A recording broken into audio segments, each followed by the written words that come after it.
Aloha and welcome back to another episode of Talk Story with House Majority. My name is Della Albalati and I serve as the House Majority Leader for the 2021 legislative session.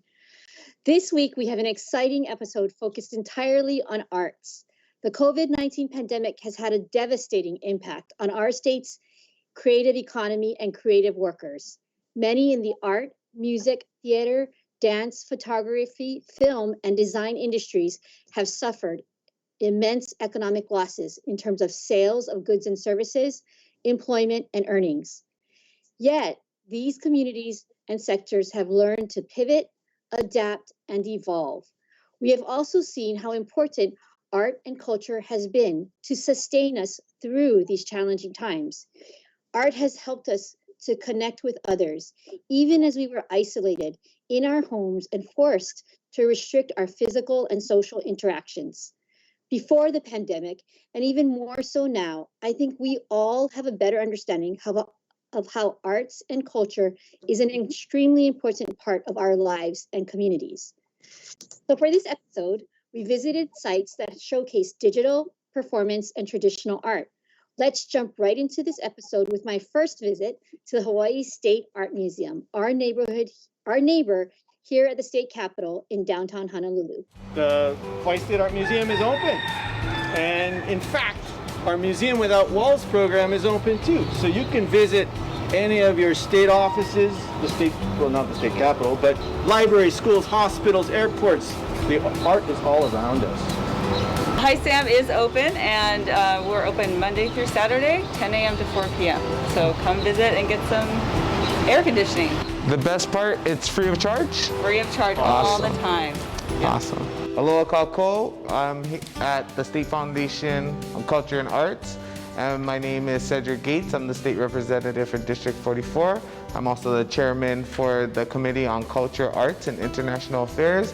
I'm here with Majority Leader Della Balati and Karen Ewald, who is the director of the State Foundation on Culture and Arts. Pleasure to be here. Thank you, and I just want to welcome everybody to the Hawaii State Art Museum, an always free space and museum in the heart of downtown Honolulu. What were some of the challenges during the COVID period?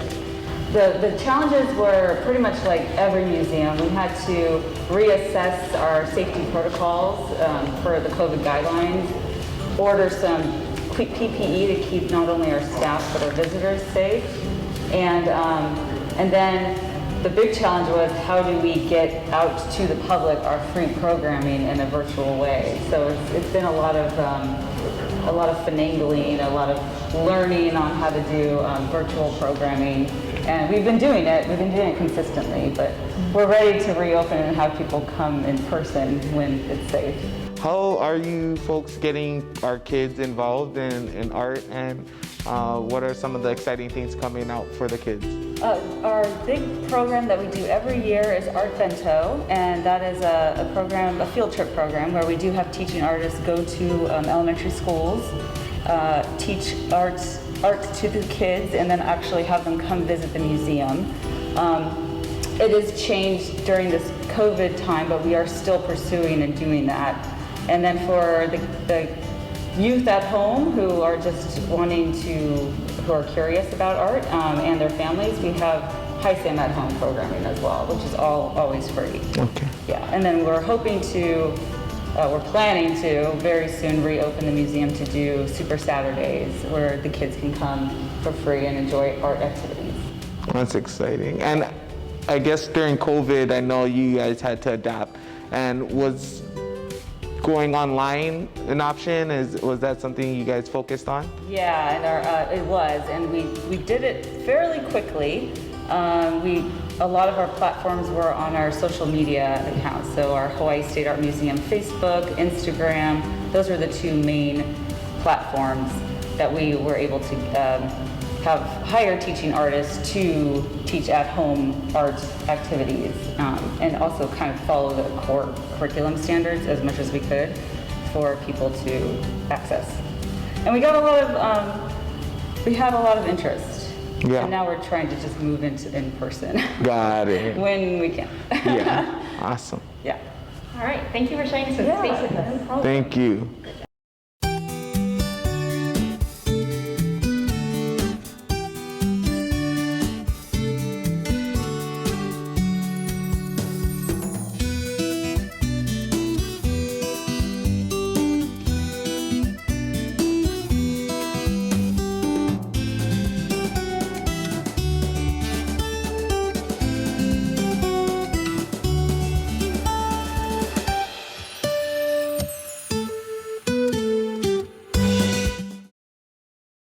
How's it going? Please introduce yourself to our audience. Sure. My name is Kamakani Kunio. I'm a project manager for the State Foundation on Culture and the Arts.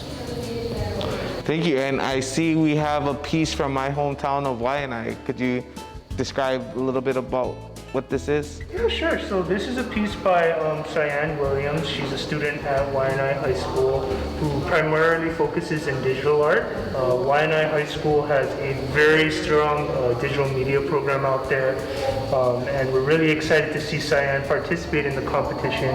This year, during her senior year, she was actually awarded an American Visions nomination for her work behind a mask.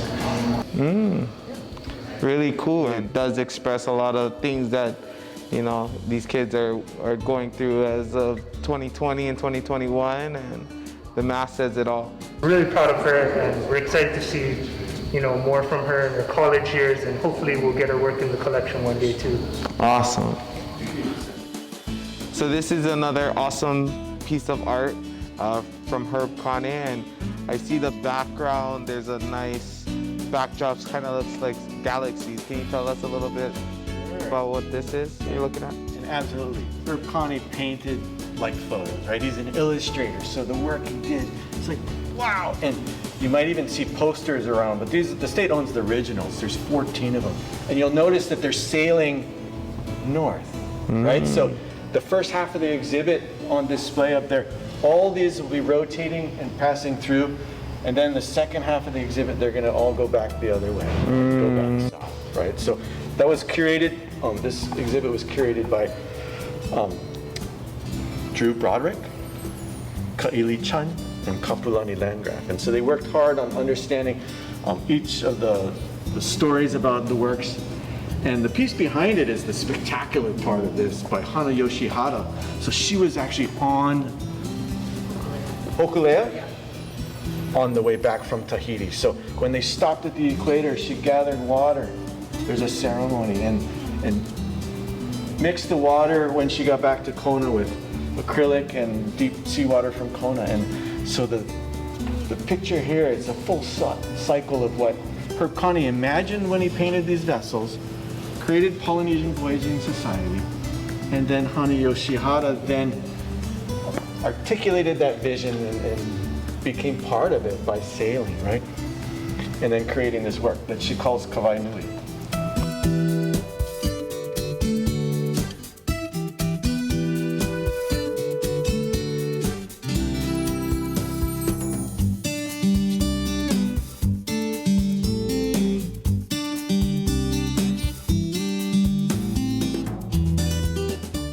So for today's special guest, I have Jonathan Johnson, Executive Director of the Hawaii State Foundation of the Culture and Arts, and my colleague, Chair Cedric Gates, with me to talk all about art in Hawaii. Happy Aloha Friday. So grateful to both of you being here today with me. I'm going to direct my first question to Jonathan. Jonathan, can you give our audience a brief overview of the Foundation's broad programs? Wow, thank you for having us here. And you know, I'll just make it real clear. If I can't get it all in, you can find it on our website, right? So we'll put that up later. But our mission is to promote, perpetuate, and preserve culture and arts in Hawaii. And how do we do that? We do that through a whole bunch of different ways. A couple of things I'd like to emphasize in our vision are that we share in the responsibility to perpetuate the Native Hawaiian culture and arts. So we do a lot of work in that regard, and everything we do, we also believe that in community-based decision-making. So if you want to influence legislation, or like what we do, every decision we make is community-based. So we have panels for grants and panels for choosing art, and everybody can participate. So that's all available on our website also. So why do we do culture and arts? Because we believe that culture and arts and engagement in the arts are critical to the economics, education, social well-being of individuals in Hawaii. And we do that through the support of the legislature, right? So we get funding from the legislature. We get funding from the National Endowment for the Arts that we pass out to organizations. And we have a 1% law, which generates money. We also, in times of need, get additional aid. So this year, we were fortunate to distribute $427,000 in coronavirus aid to arts organizations that went out there. And then we're looking at another 770 in American Recovery Act funding. And this is separate than what the state of Hawaii gets. So in addition to that, we'll be getting that money. So how do we help? We give grants to organizations, to schools, and to individuals. So for example, organizations, performing arts organizations, most of our grants go to performing arts, like Ballet Hawaii. We'll see a clip in a minute of them, how they shifted, and we help fund that. So they've shifted to television, which made a greater impact. We give a lot of grants to like Hula Preservation Society, Pa'i Foundation, Prince Lot Hula Festival, Mana Maoli, lots of organizations that are doing the work. We actually don't do that, but we fund that. We fund schools. So we have arts and education programming in like 113 schools teaching art standards. And we also do a lot of professional development for teachers and teaching artists. So a lot of DOE teachers get trained through programs we fund. Can I just jump in right here, Yeah.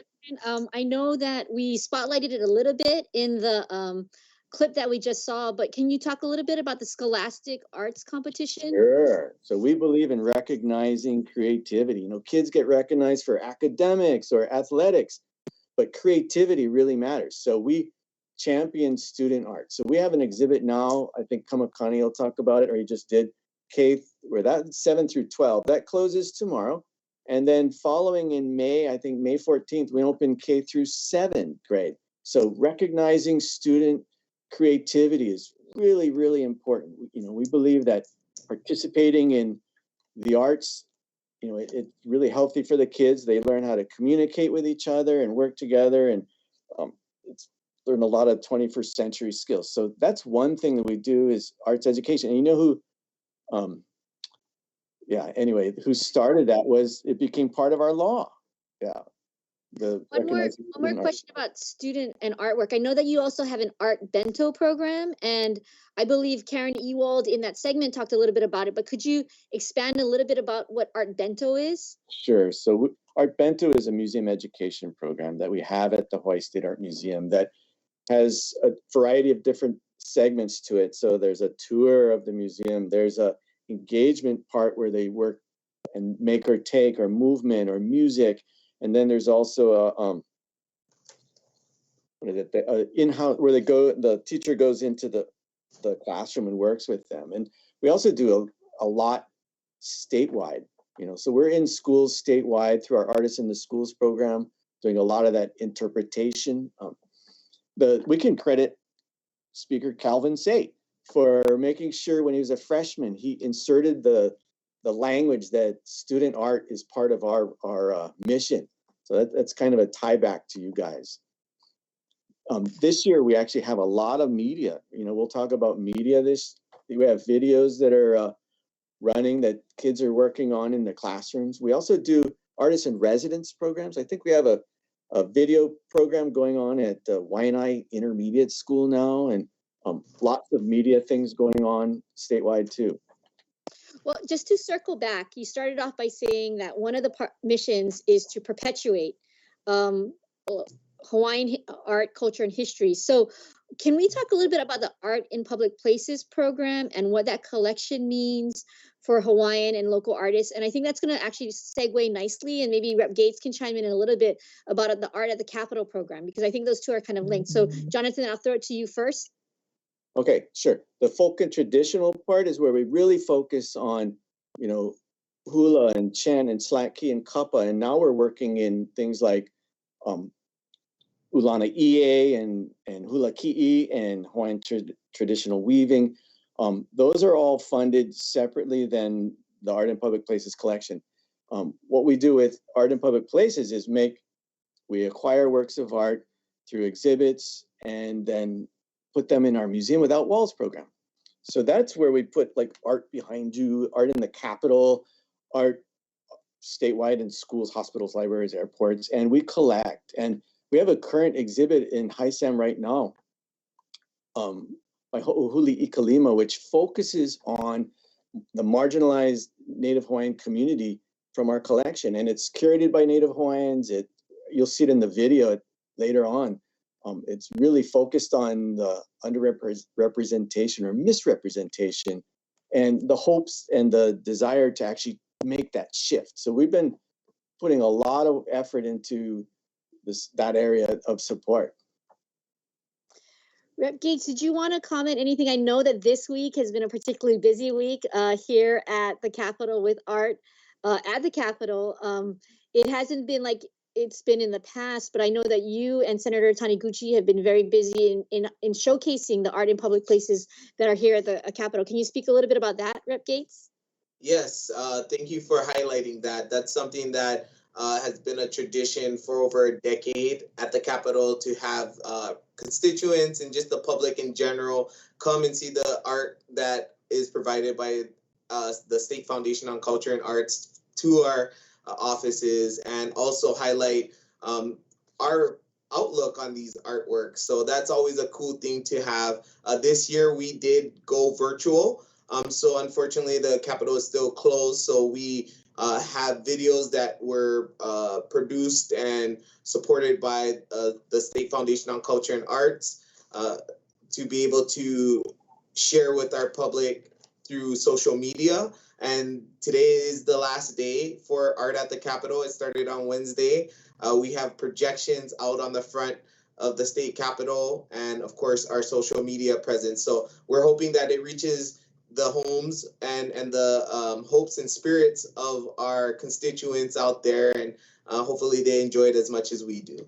I'm going to put you a little bit on the spot here, Rep Gates. What is the piece that you featured in your little clip for Art at the Capitol? So that piece was a piece that's at my alma mater at Kamaili Elementary, and that piece is called The Gift of Life. And what that represents to me is, how our school system, and Kamaili in particular, provides life for our community, provides the education and the training we need to succeed. And that's what I felt strongly on sharing with our community.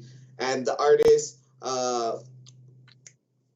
if we can have JJ. Yeah, Biliami Tolutau. Yes. I think Rep Gates and I were both there when that piece was dedicated. We just didn't know each other. Correct. So, I'm going to go a little bit off script because I know that that's what the pandemic does. Jonathan, we got 5 more minutes. What's on the horizon for the foundation from your perspective? I know that we are looking at tight budget times, but we're hopeful with the monies coming down from the federal government. I'm always amazed at the resiliency of our creative community. We're going to look at some of that in other parts of this segment. But what for you is on the horizon for the foundation and for the arts community? Okay, so this year we are implementing a couple major shifts. So we've added in our grants category media arts, and also a category called arts and healing, where we'll be addressing veterans, aging adults, incarcerated youth and adults, making our grants available to people who serve those communities. So really focus on the underserved. Then we're also working on a project right now that will be opening up in, I think, July, which is fellowships programs, funding individuals. A lot of the creative community, it's the individuals, the gig workers, the musicians that haven't been getting the funding. The funding we get from American Recovery and from CARES isn't available to individuals unless it goes through an organization. So we're working on a way of how do we actually make that funding available to the people who need it the most in the creative economy. I know that was really a vulnerable spot exposed by this pandemic. I think, Chair Gates and I both kind of toured the unemployment center, and it was heartbreaking to hear about people who couldn't qualify for unemployment, but they still had lost their jobs. It's just that they weren't traditionally employed. So that's, I think, very encouraging that you folks are looking at it. And so will that be something that will be publicized on your website, Jonathan? Absolutely. So we'll be making actually everything we do is available on our website and through our social media accounts. And it's people just need to go to www.sfca.hawaii.gov and sign up for our newsletter and all the grant opportunities, where we're going to acquire works of art, calls for panelists to participate and help us make decisions. All those are there, and even our CARES and our funding from this American Recovery Act, we'll put it there, so that we want the broadest available applications for it. Yeah. Rep. Gates, if you wanted to chime in with any questions. I mean, I think we've seen how important arts is to the community and to the economy. Any thoughts for you on like how we might be able to help support Jonathan's efforts? I mean, I think we've seen the great works at the art museum. Yeah, I think, it comes down to the budget and funding and supporting them and making sure that they have enough resources to distribute throughout the community. And so we're still working on finalizing the budget right now. But one of the things that I want to do is preserve the grants that they do provide to our community, because it does a great service to not just those that are receiving the funding, but also the artwork that they display for our consumption. And I think that's something important that we need to continue to support. And that's something that I'm committed to working with Jonathan on, ensuring that we have those resources available. It's difficult because we are in the time of COVID. We're trying to fill the budget shortfalls that we do have right now. But I think that it's just important to realize the importance of culture and arts in our communities and the impacts that they have that we may not all see. So I'm very excited to just be chairing this committee and to have great people like Jonathan and of course leadership and our colleagues to support what we're trying to do.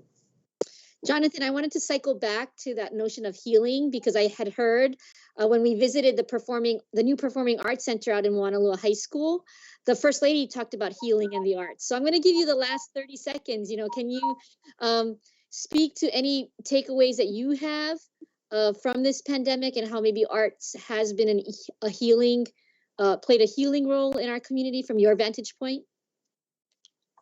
We just completed a COVID call. So we solicited to artists in the fall, asking them to turn in images of the works that they've created. And similar to the Scholastic show that you saw, where they make themselves vulnerable, right? You can see into the souls of these children. Well, we did it for the adults too, and we'll be acquiring a whole lot of major works by Hawaii artists. And you can really see how they work through a lot of the issues of being at home or being in Hawaii and struggling. There's also a lot of hope in those images as people work through those challenges of, what we all went through. But we'll have that as a record through the eyes of artists of what Hawaii is like during a pandemic. I will be very eager to see when you put that collection together, because I think 5 years from now, 10 years from now, we're going to be looking back on this time and being like, we lived through this. And it's the art. It's going to be the art that expresses that. Thank you so much, both of you, for your insights. It's amazing to see how art in the community and schools have persisted and even flourished in these uncertain times. Clearly, the art showcased by the State Foundation and the Hawaii State Art Museum leads really nicely into our next community segment, where I visited the University of Hawaii, West Oahu campus, along with Representative Ty Cullen, to learn more about the Academy of Creative Media. So let's go over and take a look at their facilities and programs. Hello everybody, I am Ty Cullen, State Representative for District 39, and today we are at the ACM building at UH West Oahu. We are in the lobby area, which I find is a very comfortable space, and we have Chris Lee here with us, and we have House Majority Leader Della Bellotti, and I brought everybody here today because I wanted to highlight the ACM building and the creative media industry in the state of Hawaii. This facility is about $37 million it cost us, and since it is Talk Story Majority, and majority members and those in the legislature supported in funding this building, I really wanted to show you not just how it helps the area and the community here, but how Chris Lee will share on how it actually is beyond just the community nearby in the Kapolei, Waipahu area. Well, mahalo and aloha. Thank you for coming today, to both of you, and thank you and your colleagues for all of your support these many years. Yeah, this building is really the culmination of almost 20 years of work at the university to build a collaborative, system-wide program in creative media as a way to diversify our economy. And it's been great having this campus when it came to the fore in 2012 or so, because suddenly we could actually have a system-wide program. Not only do we have early college here with 4 different campuses, but we also have what they call articulation agreements from all of the community colleges. So as you were saying, if you can start on Maui, you can start on Kauai, you can start at KCC, and you can get to a 4-year degree seamlessly. And that's something the university has never done before, so we're very proud of that. This building is really the hub for the whole system. And it is also the hub for creative media education in the state and creating our human infrastructure, which is so important in creating a diversified economy. Because one side of it is the incentives that help the companies come here, the studios and the networks to come here.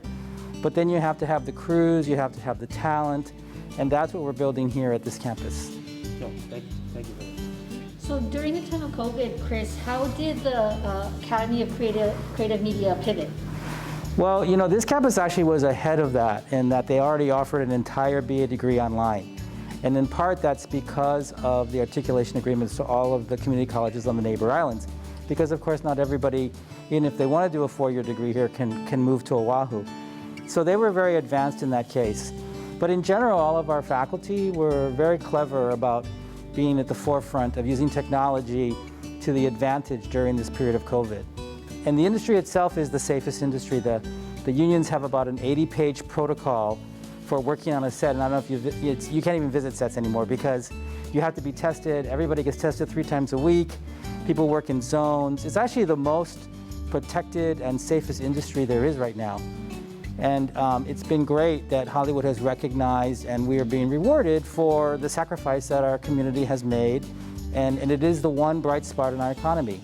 Thank you. So we also have Charla here to speak about early college. So West Oahu has 4 early college programs with Waipahu High School, Kapolei High School, Waianae, and Campbell High School. And so basically the way our program runs is that we allow the teachers there to serve as adjuncts. And so they provide that bridge to the program here. So what happens in early college oftentimes is students just take 1 class and then that's it. But this way, if their teacher there on their campus becomes our faculty member or our adjunct, like our lecturer, then they're most likely to take another class and therefore keep matriculating through the program and then come here. So we've seen a big jump from Waianae. We've had a big jump from Waipahu as well through the MOA. So the students start off at their media program there within their high school, and then they come here to finish off their 2-year. No, thank you. Thank you for sharing. So one of the biggest and newest things coming in, or not even new anymore, but it's us getting on with it, is esports. And Chris will share about this space now. Yeah, esports is competitive video game playing. It is actually the fastest growing sector of college sports today. In fact, it's the fastest growing sector of sports in general. And while Manoa now has a team because we put some gaming stations in here, this is the first purpose-built esports facility in the UH system. We will have a total of 24 gaming stations here. And among other things, this is a Twitch platform so that we can broadcast our game playing from here. And when we have tournaments, students and fans will be able to sit in the lobby area and they'll be able to watch the tournaments from there. And actually we can do our shoutcasting from there too. So as emerging media is the next thing in this industry, Chris wanted to show us this space within the ACM building and show what types of new technology or what's available here. So please, Chris. Yeah, so emerging media is really about where things are going. And this space is a collaboration with UH Manoa and their Lava Lab. But this right here is something that was done by the Lava Lab. It was done with HECO, and it's designed to show the choices that we have to make to get to alternative energy in the future. So what they did was they took thousands of pages of data and crunched it all into images in a three-dimensional projection. So it's a way of taking a lot of abstract information and making it in a way that people can really understand.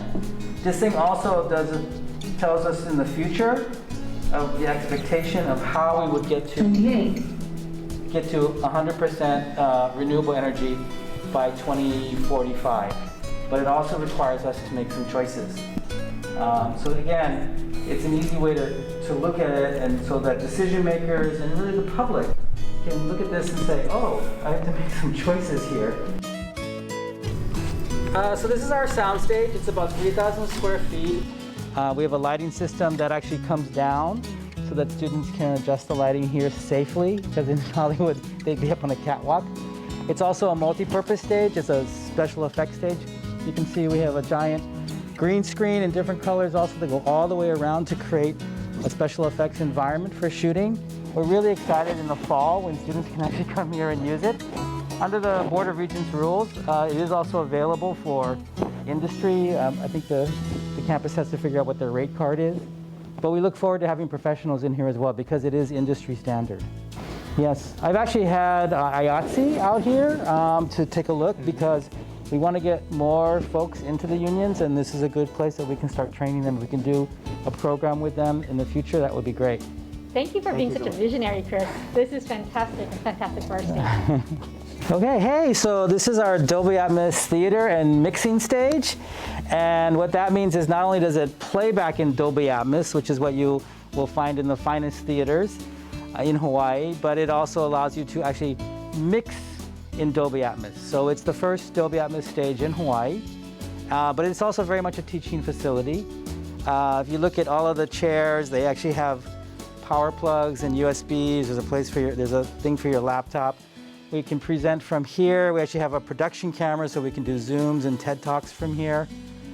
We have a great Christie 4K laser projector, just like you'd find down at the ward or something. But it's also, the first real movie theater on any UH campus. And we really wanted to create a state-of-the-art student production facility that kids here could find that they would no longer have to go to the mainland. So this theater is an example of the kind of facilities that you want to give them. You don't want to just give them a theater, you want to give them a teaching environment. And everything in here, everything in this building is designed to be as collaborative as possible. So this is our outdoor screening area. It was designed before COVID. But it's kind of the same technology that if you've been to Tokyo or Times Square, it's a weatherproof giant LED wall, except ours features really good audio. And we put this raked amphitheater area, grassy area. It's still growing in a little bit, but in the fall, we'll be able to have outdoor screenings here. You just have to present what they wanted to do for the building that we were building, but to talk about how we expand in the future. So the future looks really bright for ACM here. I think the future looks really bright for this industry in general for the state, and it especially picked up during this COVID situation. Thank you so much for that, Chris. Sure. What an impressive academy, from the early college programs, esports, state-of-the-art studio facilities, filming facilities, sound facilities, and an outside outdoor screening facility. So amazing. This really, really gives, I think, the students of Hawaii the opportunity to train and work in all aspects of creative media. So I have with me Chair Cedric Gates, who is a new chair of the House Committee on Culture, Arts, and International Affairs. Representative Chair Gates, art, culture, and the role that they play in public schools. I know that we talked a little bit about it earlier, but did you want to, any comments on the Academy of Creative Media, what's happening in your schools, and how all of this is really an opportunity for our students? Yeah, thank you for having me. And, one of the things that I really think art does for our kids is open up their creativity vessels and allow them to explore and build and break down and just think of creative ways to do things differently. And as a kid, that was one of my favorite classes to go to. And I look forward to, when it was the water paintings or, stencils, whatever it was. I knew that was something that I truly enjoyed doing. And I think that still rings true for our kids today. And that's the importance of, again, us as the state legislature, recognizing that and finding ways to support them. And I think for right now, we're moving into the 21st century, and as we know, everything is digital.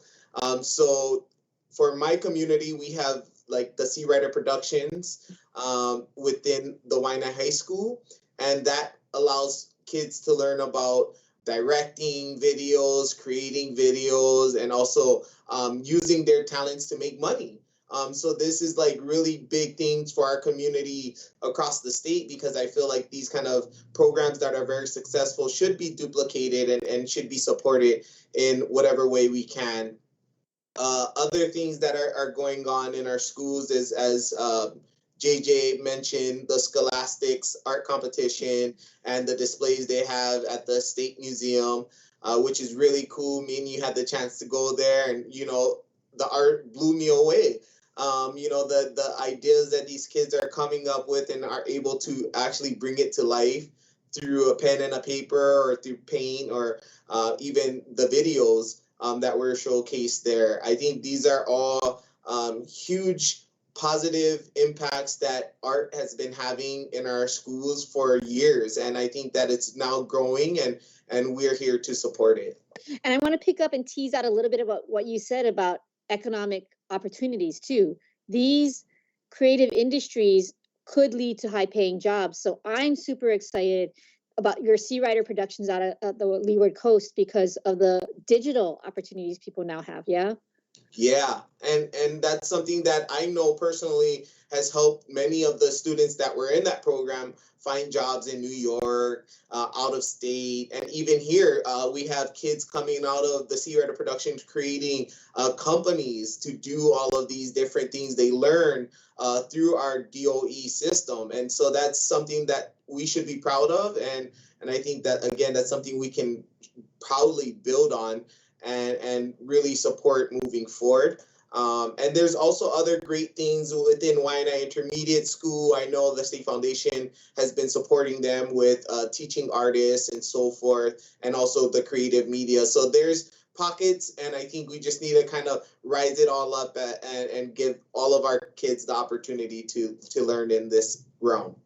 Well, talking about building, as a new chair, what I'm always excited about new chairs is to learn about what their priorities are. So for you, what priorities do you have? What is your vision for the Culture, Arts, and International Affairs Committee? Yeah, so my vision right now, I think, is focusing and creating a theme around connecting Polynesia, as well as just honing in our aspect of the Native Hawaiian community and the art and the culture that they bring to the table, and trying to create some type of culture exchange where we can learn from each other and also display it and get more exposure through other countries and our brothers and sisters in Oceania, and also looking at how Hokulea is a great example of how they have took this canoe and really showcased what it means for Hawaii to be on the map, and also to showcase our talents of navigating.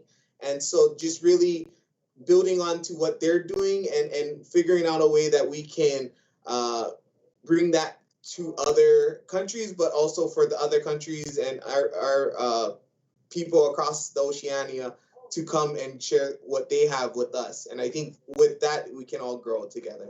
So along those lines, and again, I really like you being a new chair and how you're bringing this in, because I think we all know, obviously, Native Hawaiian, Polynesian art, culture is the foundation for us. But then when it gets articulated by a chair, I think that's really important. And I know that there is some work in trying to convene Oceania, the nations of Oceania, through the FESPAC. Can you explain to our audience what that's about? Yeah, so unfortunately, FESPAC had to be canceled due to the coronavirus. but we have pushed it back to 2024.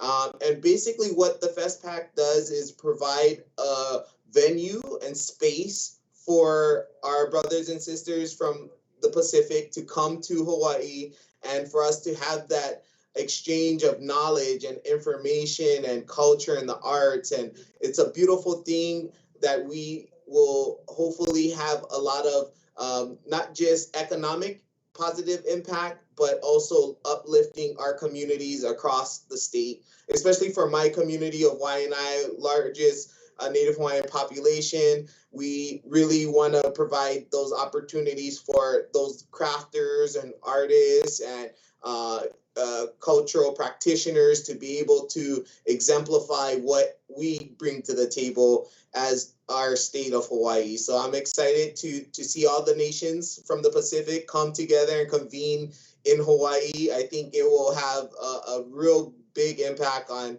how we view art and culture in the future. So, with this focus on Native Hawaiian Polynesia, I'm putting you a little bit on the spot, but, we talked about, we visited the State Art Museum, but we also have iconic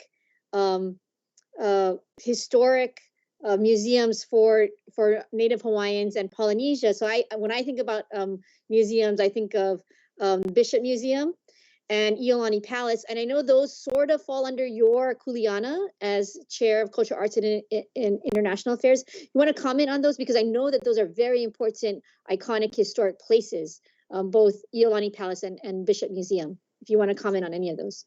Yeah, I have a great working relationship with Paula Akana from Iolani Palace, as well as the CEO of Bishop Museum. And, their goal is to preserve and perpetuate the Hawaiian culture, as well as our queen at the Iolani Palace. So there's a lot of culture tied into that. And what we're doing at the state capitol is providing them the necessary support that they need to ensure that their foundation and infrastructure can be improved so that a lot of those things that they're preserving in there, like native species, they have, of course, the artwork, the kapa, they even had the replica of the hokulea there on display. So there's a lot of that there, and we're providing them with funding through the state budget to do renovations and repairs and maintenance to those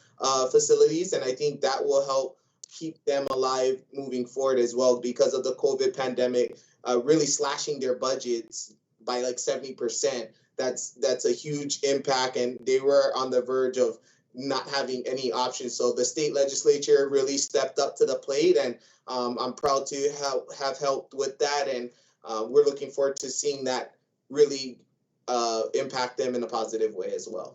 I'm hoping these museums do come back when tourism comes back, managed tourism comes back. I think we need to really think about how we're going to do that. But I think all these agencies were shuttered venues. So I know you're going to talk about that later.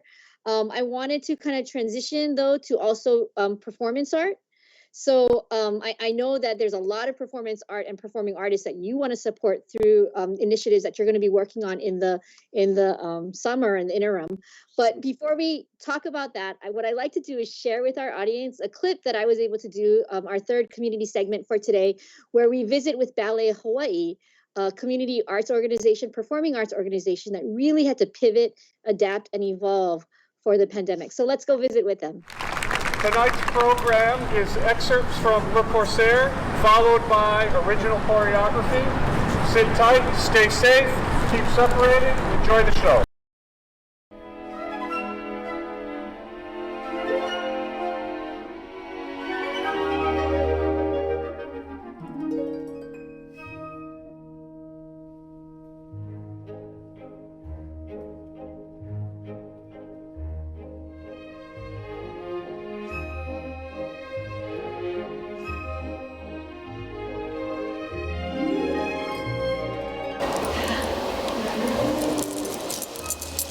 Aloha.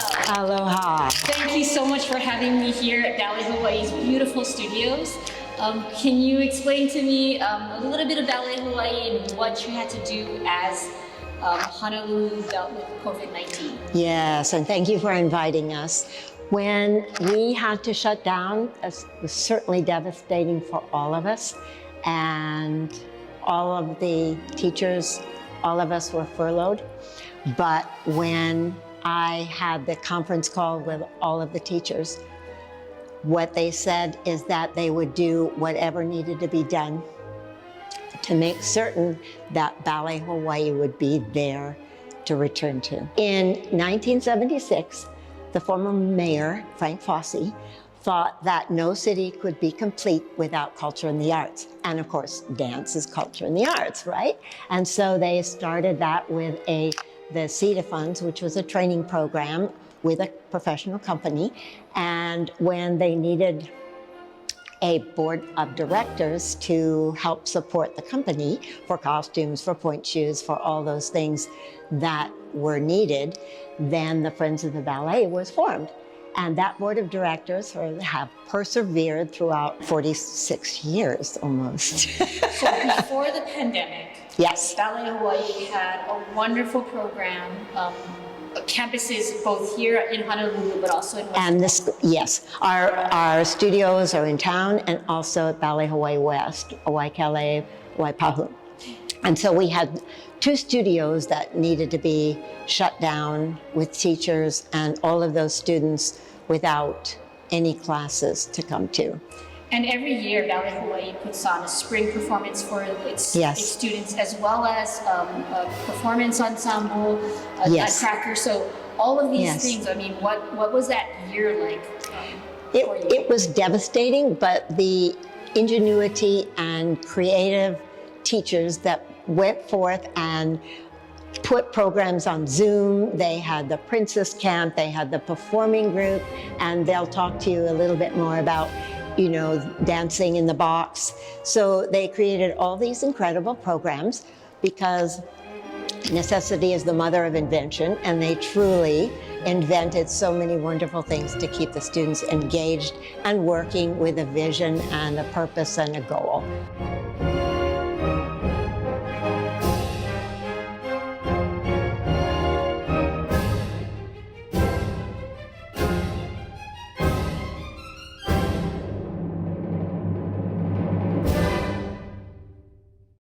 I'm going to keep my fingers crossed. I think wearing our mask and social distancing and doing all of those things, we'll be able to open up the arts sector. Yes, yes, yes, for all of us.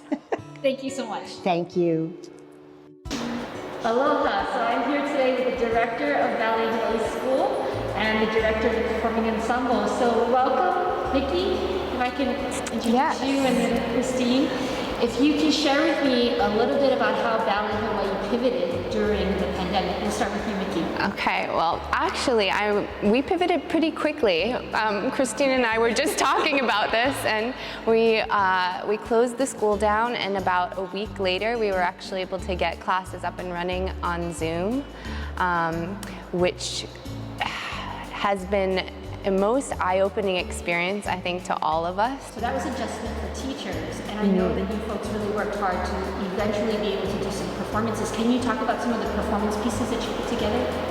Yeah, I think one of the hardest things for us as dancers is to not be able to perform. What we do in the studio is great, we love it, but the goal is always to perform for an audience. We did was a series of called them Dancing Inside the Box. It was all created on Zoom. It was all one-on-one with some of our teenagers, and they were each assigned one teacher to be a mentor. And I think it was great to see them start to explore their own artistic voices, because that's something that oftentimes kids don't get a chance to do until they're older in the studio anyway, because we spend so much time telling them what to do. So that was probably in May and June, but I know that later in the year, later in the pandemic, you folks did some amazing things at the Blue Water Studio. We decided, again, Nutcracker is a very special time for our kids. Probably more so for the kids than for the adults. It's it's a little bit magical for everyone, but it's really magical when you're young and you're just doing, this year I get to be this, and that year I get to be that, and it's new for you every year, which is something we maybe lose a little as we get older. and we had to rework a couple of things. It was a challenge for us and for them because we did the vast majority of the rehearsals on Zoom. And the stage is beautiful. I mean, you know, it wasn't perfect, it wasn't Blaisdell, but with the water behind you, like it was just beautiful. We're getting closer and closer to more openings, and now you folks have a rooftop performance. Vicki, can you talk a little bit about the rooftop performance? Yeah, well, it's kind of evolved into our spring showcase almost. Again, it's more for the older levels, and it was basically based off of the performing ensemble puts together all of these works so that they can travel around the island and perform anything at the drop of a pin, really. And we usually do an in-studio showcase of everything that we've created, so at one time. And so, of course, instead of being in studio, it's on the roof, which is an amazing idea. And again, I think, you know, as I look back at this year, I really feel like we were actually able to provide them with some awesome opportunities. If there was anything that you wanted to tell our audience about what to look forward to, or maybe what you learned from this pandemic, is there anything that you'd like to share? Because I know, to me, the performing arts community is a critical part of our community, but sometimes in the moment of the pandemic, I think a lot of us forgot about the performing arts, but you guys persisted. So anything you want to say or share? I think it's an important lesson in remaining open-minded and remaining flexible, literally and figuratively. It sounds awful, but like in a sense we're used to having been forgotten here and there. Like, you know, the world is busy and performing arts are not always at the top, but because of that we've spent our whole lives finding ways to make sure that we stay relevant and make sure that we can adapt to this situation or that situation. And I think having done that for so long really served us well in this new state of the world. Thank you so much. Thank you for everything you've done for our community. Thank you. Thank you.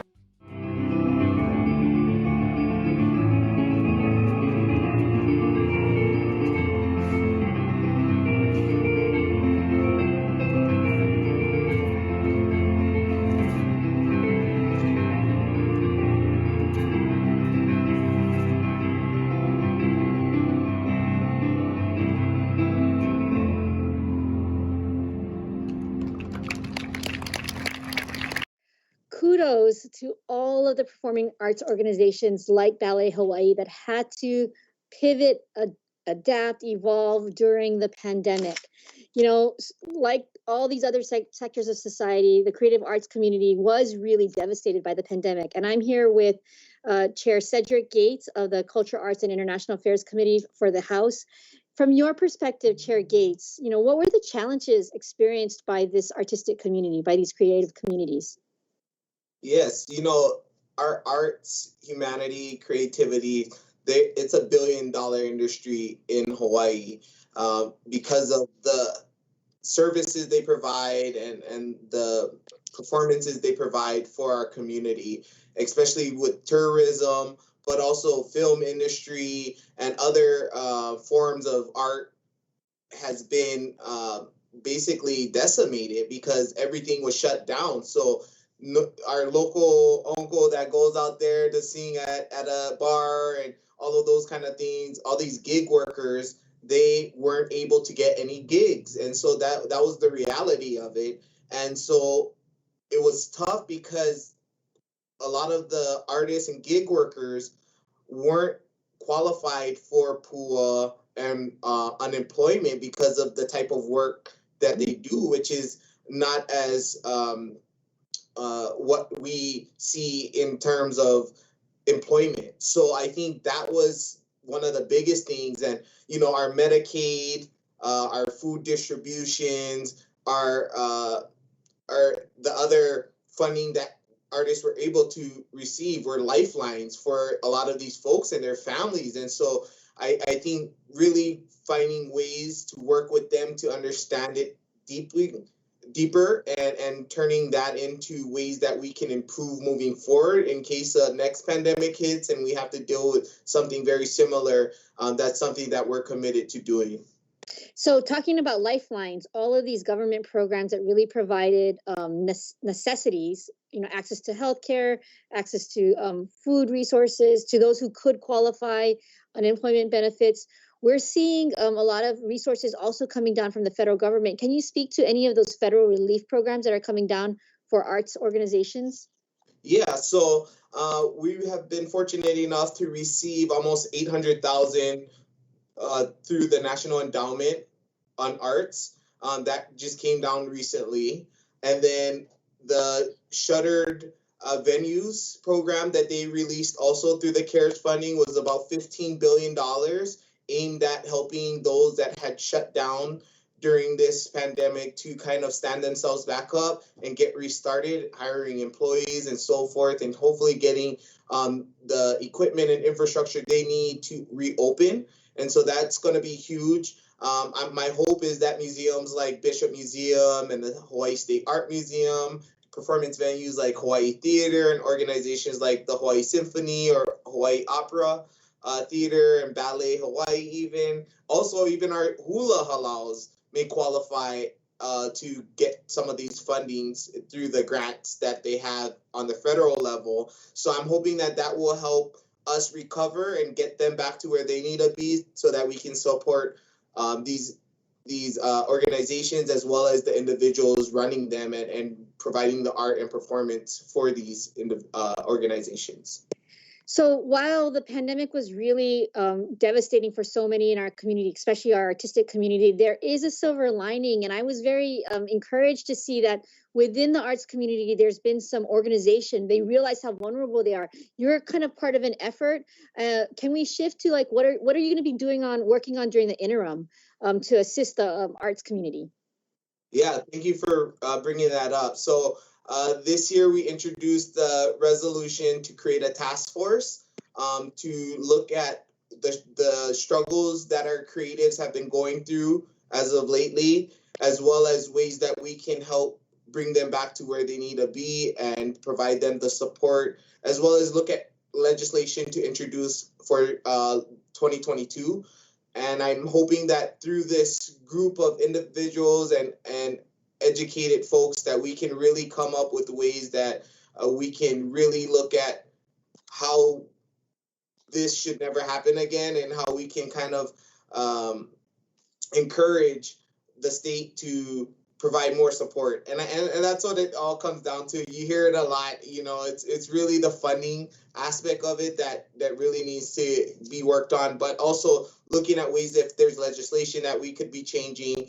This year, we did introduce a bill to support performing arts and provide some funding through the state foundation to help with getting them back to where they need to be as well. So we're going to be looking at how to solve the problems and then present the solutions for the problems. We have DBED involved. We have the Department of Labor involved. We have the Hawaii Art Alliance and other groups from different islands involved so that there's representation from the neighbor islands also on the task force.